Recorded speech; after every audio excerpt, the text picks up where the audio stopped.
Now is the opportunity for study to look together to our Torah reading, Parshat Lech Lecha.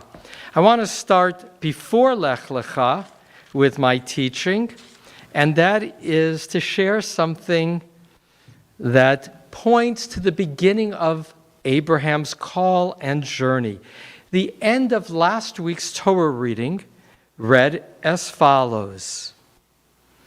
Terach took his son Avram, his grandson Lot, the son of Haran, his deceased son, and his daughter-in-law Sarai, the wife of his son Avram, and they set out together from Ur of the Chaldeans, which is at the bottom close to the Euphrates, the source of the Euphrates, for the land of Canaan. Now I'm adding, heading along the Euphrates northward. But when they came as far as Haran, they settled there. And so heading up along the Euphrates, they stopped at what today would be Haran, the border between Turkey and Syria. The day of Terach came to 205 years, and Terach died in Haran. Here's the piece that I wanted to emphasize. Terach had set out together from Ur of the Chaldeans for the land of Canaan.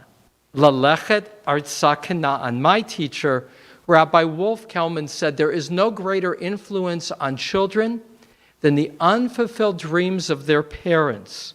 In this case, remarkably, Abraham, with his wife Sarai, headed with Terach, never reached Canaan, and we're not clear chronologically if this call that the Torah will continue with is before or after the death of Terach. But now the call. Vayomer Adonai el Avram, and the ever-present one said to Avram, Lech Lecha, go for your sake, me artzecha, from your land, umimuladatecha, and from your birthplace, umibeit avicha, from the house of your parents, el haaretz asher areka, to the land which I shall show you. Ve'escha legoy gadol, and I will make you into a great nation. Va'avarechecha, and I will bless you. Va'agadla shemecha, and I will grow your name. Va'aya bracha, so that you will be a blessing. Va'avarachecha mivarechecha, and I will bless those who bless you. Umekalelcha aor, and I will curse those that curse. V'nivrechu, curse you. V'nivrechu v'cha, and they shall all be blessed through you. Kol mishpachot ha'adamah, all the families of the earth. Our Eitz Chaim is edited by Rabbi David Lieber, and there are commentaries in it above the line and below the line. And this line, I think of it as wearing bifocals, seeing something up close and then from a distance. The one of seeing it from a distance, the below the line, is edited by Rabbi Harold Kushner, the rabbi best known for his book, When Bad Things Happen to Good People. And in that regard, I wanted to read a couple of his comments that illuminate the text, and then a short bibliodrama this morning. The first comment is the notion of who is this God that's calling to Abram, and therefore a paragraph on page 69 in the Eitz Chaim. The insistence that God is one is more than a mathematical statement. It is a prerequisite for a religion that demands righteousness, not merely obedience. It enables us to claim that there are fixed standards of right and wrong. In a world of many gods, the issue is not what does God demand of me, but which God can best reward and protect me in exchange for my loyalty. The revolutionary claim of monotheism is not only that one God alone exists, but that God summons us to freely choose what is good. And so, God in this call offers a reward to Abram, and that is the song in part that Amy opened our services with. May you be a blessing. And another comment of Rabbi Kushner.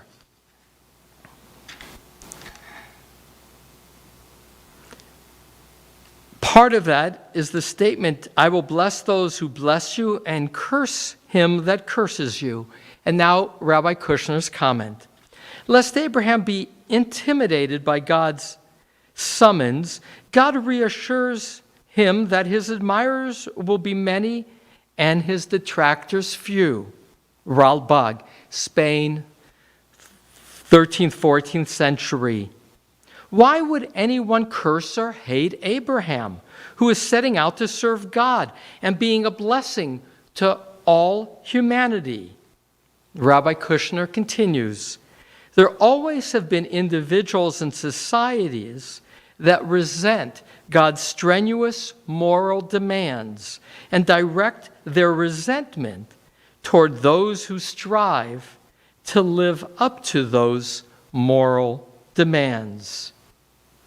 And so Abram sets off with his wife Sarah. It's clearly a couple. It's a couple who do not have children. Abram is 75. We'll find out later he's 10 years older than his wife. And he longs to have a child. Some of the key events will be Abraham arrives in the land, but immediately confronts famine. And so as he's unable to find food, he heads further south, going into Egypt. And here he will say to his wife, you know, you're very beautiful.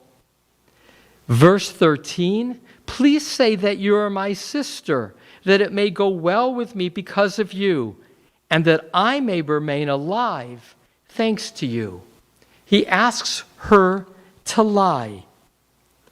And in that regard, one final commentary of Rabbi Harold Kushner. Verse 10 is the comment, page 72. He lowered himself, Abraham lowered himself to the moral level of that society. Even an Abraham is not immune to the influence of his surroundings. In a setting of danger and depravity, he can be vulnerable to fear and tempted to deceive others to save himself. Clearly, to understand Abraham's motivation is not to justify it.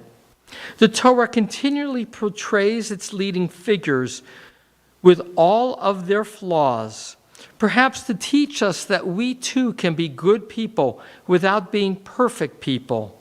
Reading this and similar episodes, we can condemn Abraham's behavior while forgiving him, even as Sarah forgives him. And so Abraham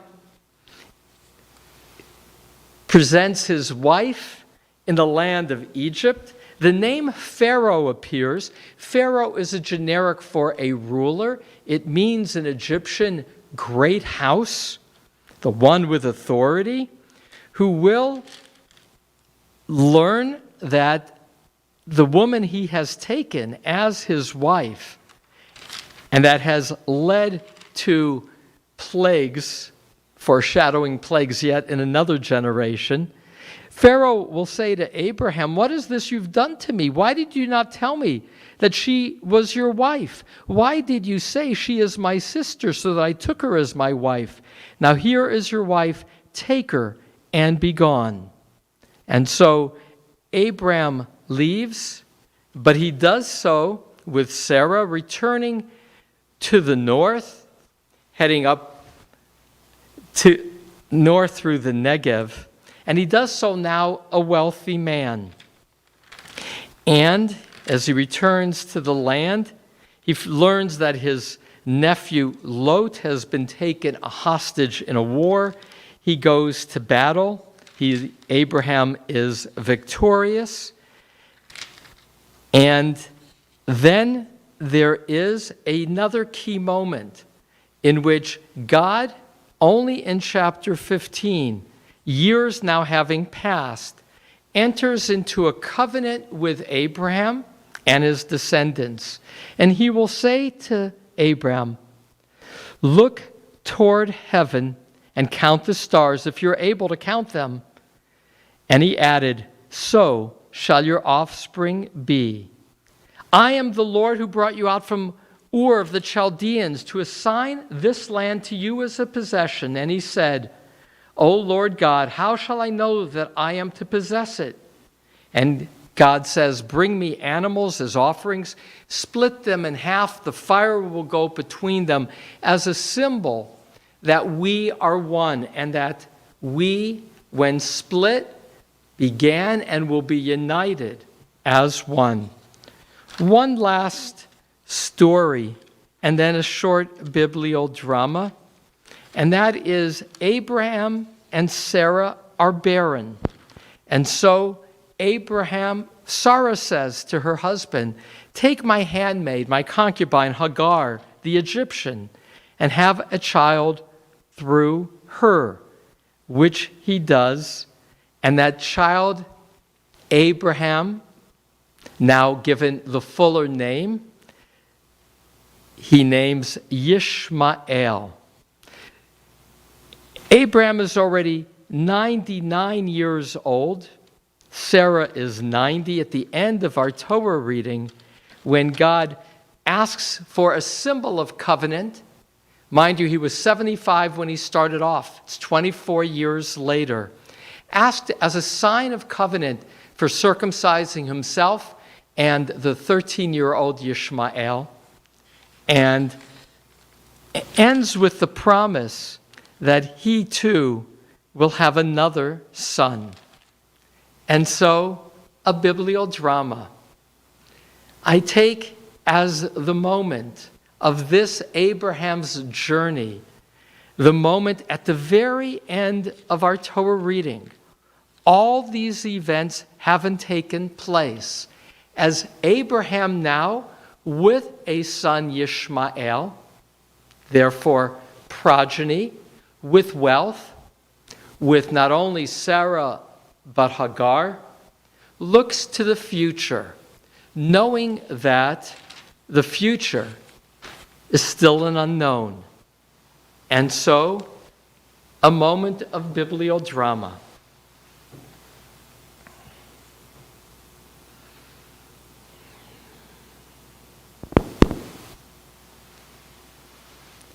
So much has already transpired in my life. I'm no longer a young man. I'm 99. 99. Almost 3 digits. And still, my beloved Sarah is without a child. I am without a child with her. But I was blessed through her invitation to have a child with her handmaid. And that child, Yishmael, is very dear to me. I heard a call in my youth. No, it wasn't my youth. It was already when I was 75. But it feels like so long ago, those 24 years. I felt then like a younger man. For my life until that point of the call had been a life in which largely I was protected by my father, Terach. My life was relatively easy because my father, a strong man, a successful shepherd, had led me as if I was one of his flock in that long journey with my wife, hoping for a better tomorrow. The better tomorrow that Sarah and I hoped for was that we would have a child, because to die without a child for us was not to have a future. My nephew Lot became like a son to us. My brother Haran had died already in Ur Kasdim. And so we traveled with Lot too, and he would continue to travel with us after my father Terach died. But even though I was 75, I felt like a young man because I had not shouldered real responsibility until then. And when my father died, I knew that there was an unfulfilled dream that he had, but more, there was an unfulfilled dream that Sarah and I had of having a child. And so I heard a calling. I can't describe what that experience is like. It filled me with a quality of certainty and certitude that said I needed to keep going. I needed to shoulder responsibility into an unknown, and that God, that voice, that light would lead me as if I was following a beam of light forward with my wife, with our possessions, and with many that we, Sarah and I, had influenced. Let me tell you about that influence. You see, by being a traveler, somehow wherever I was, when I reached Haran, I was an outsider, insider. I never fully spoke the language. I was never fully of the place. And when I watched them, I remembered my youth. Likewise, somehow, always a bit of an outsider, insider, watching the worship of gods. It made no sense to me how people would invest so much power in a human hand-crafted idol, a symbol, but not an actual God.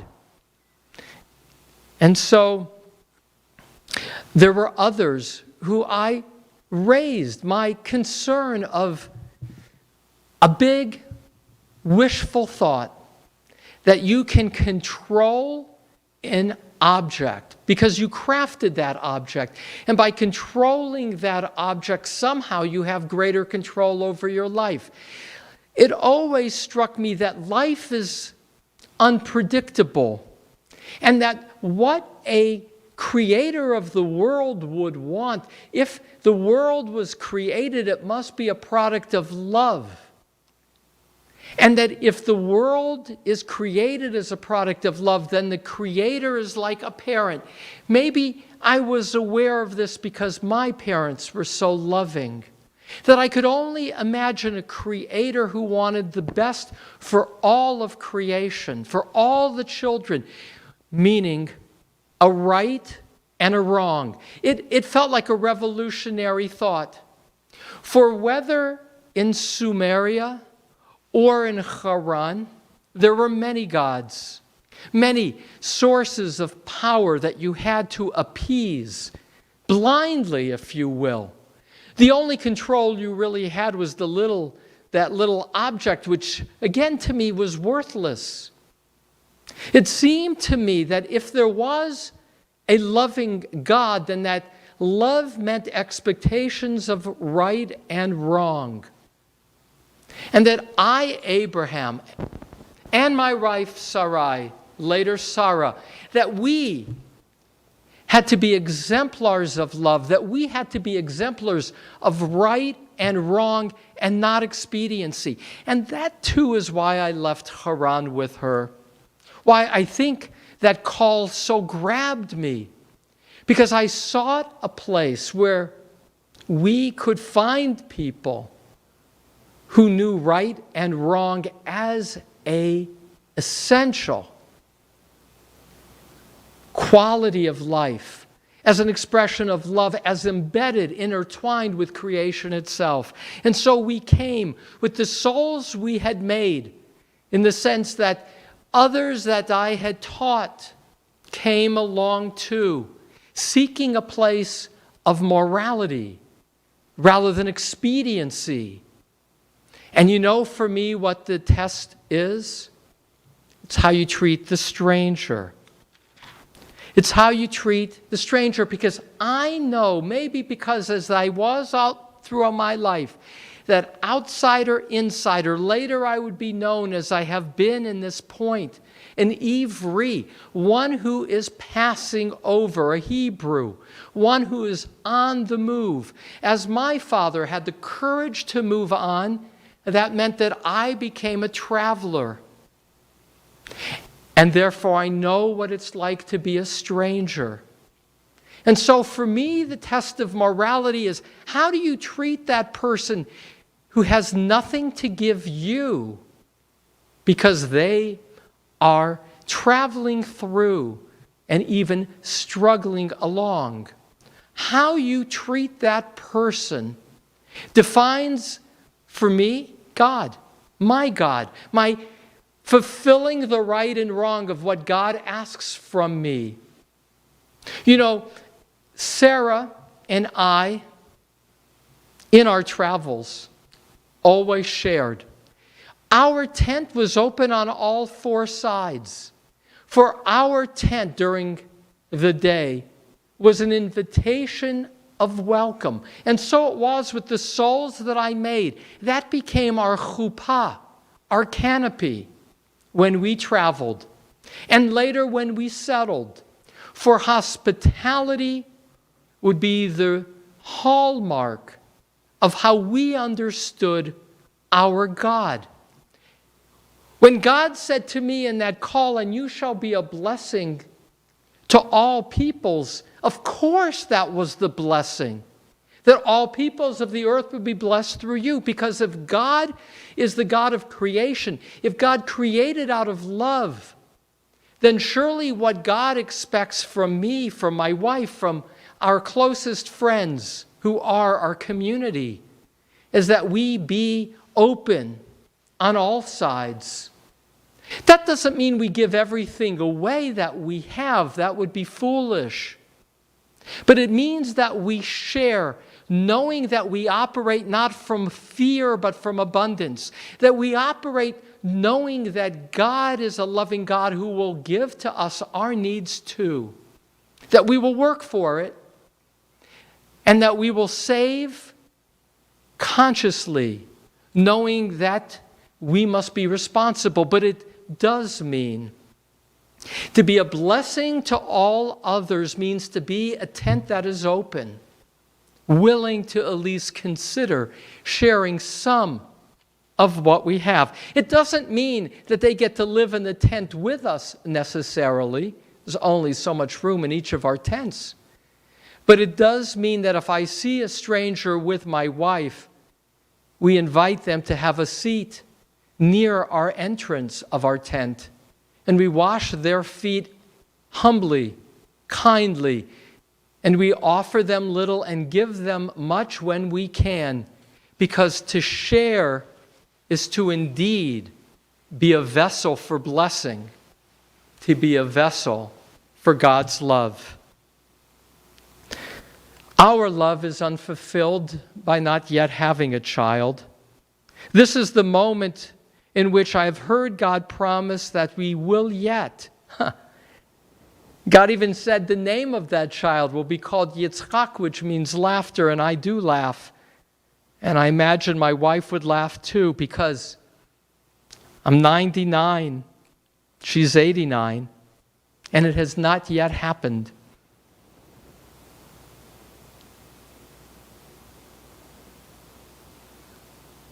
And so my bibliodrama ends with the recognition that Abraham's life is that of Ivri. He's a Hebrew. That's the name he will be called by others. He is a traveler. And Abraham and Sarah are known later, the beginning of next week's Parsha, Vayera, for hospitality. As Abraham will sit in his tent, he will greet a stranger.